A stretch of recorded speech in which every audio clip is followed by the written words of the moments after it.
Everybody ready? Okay. Thank you all for coming on short notice to this conference in our office here. What brought about this press conference is the editorial in the Dothan Eagle this morning, November the 7th, concerning the school board purportedly bungling an investigation. And some of the statements of fact apparently in there that we thought that we needed to refute and tell and get out in the public the actual events as they transpired. And I read this for the first time this morning about 6:30 when I opened my Dothan Eagle, and I knew that the board would probably authorize me to go forward with a news conference to talk about this. I'm not prepared to argue with it. I'm just here to state some actual facts as they occurred. Now, let's look back for a minute. The action by the board proposing now to terminate Superintendent Wilder was on Monday, October the 27th, 2014. Now, keep this in mind. On Wednesday, the 29th of October,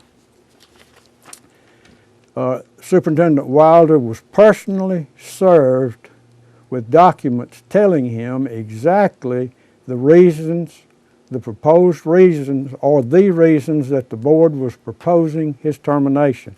These were served on October the 29th by a process server, served to him at his home. All right. Likewise, on that same day, sent by email to his attorney, his then attorney, Knox Argo, in Montgomery, Alabama.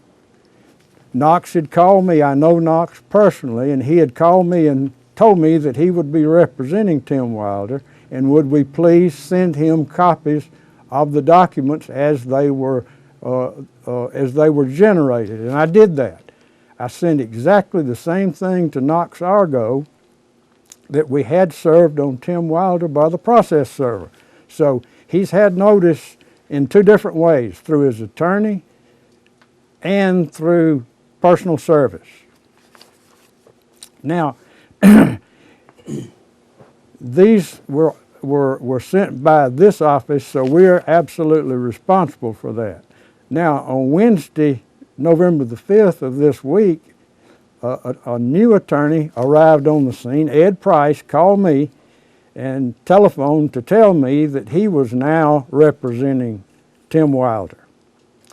And then, so what we assumed at that point that Ed had been furnished copies of all the proposed termination and also the documents in support of that. Now, what was enclosed in that package were a sworn affidavit by a witness for the Board of Education.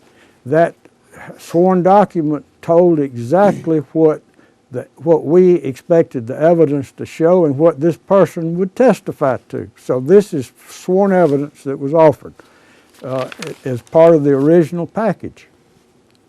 And this was sent to Mr. Argo and also served on Superintendent Wilder. And the contract, we've gone far beyond the contract in doing what we are required to do so far as notifying the superintendent of what the charges are. Now, keep in mind that the hearing can be open or it can be closed.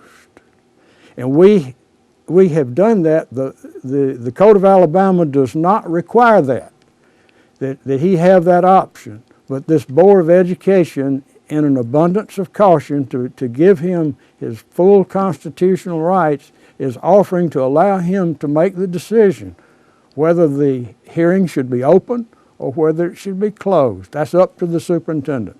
The board is standing back away from that and letting him make that decision.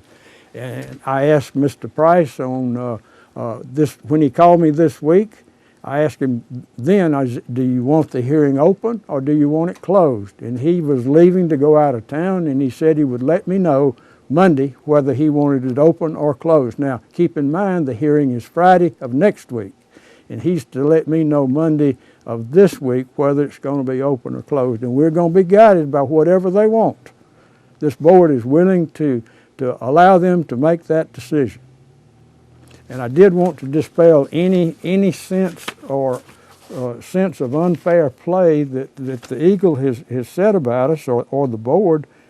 And while now it's true that we have had to let the community fill gaps on its own, and that's to accord Mr. Wilder privacy in the charges that are against it. We're not making those public. He can make them public if he wants to, but we're not doing that. We will establish the facts as they are presented at the board hearing, but we're not going to do it in public. That's, you know, if he wants to tell the media what he's charged with, that's fine. We're not going to do it. But now, we haven't bungled, the board has not bungled this investigation. We've attempted to protect Mr. Wilder's rights, his constitutional rights, his personal rights, and all of these things. So we've been over backwards, the board has, to protect his rights and his constitutional rights in particular.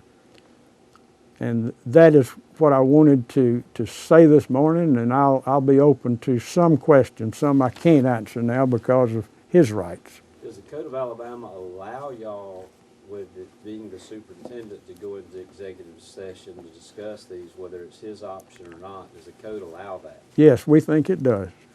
Okay. Such as a student hearing. At what point will Ricky. the public be informed what the charges are against Wilder? That will be up to him. So we could never know what. That could be up to him, or yes, you could never know unless he decided to let you know, Jim. Why are y'all not telling the public what the charges are? We're trying to protect his rights. He's got certain rights to be confronted with the evidence, and that's what we expect to do. But doesn't the public have a right to know what their superintendent's charged with? What it's charged? Well, I don't think so, but you know, that could be a subject of future legislation that be required. Right now, I don't think it is. Is it a criminal offense, or is it a policy, or a criminal offense that he is being accused of? I wouldn't call it a criminal offense. Under certain conditions, it could be.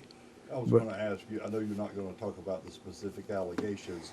Could you share with us the number of allegations there are in there, not the specific allegations themselves?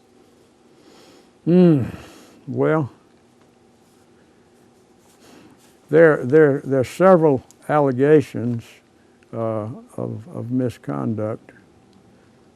One specific allegation that we'll probably rely on more than some of the others.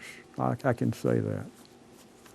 I think that's as far as I can speak on that, though, because see, the investigation's still ongoing. Has he been asked to resign?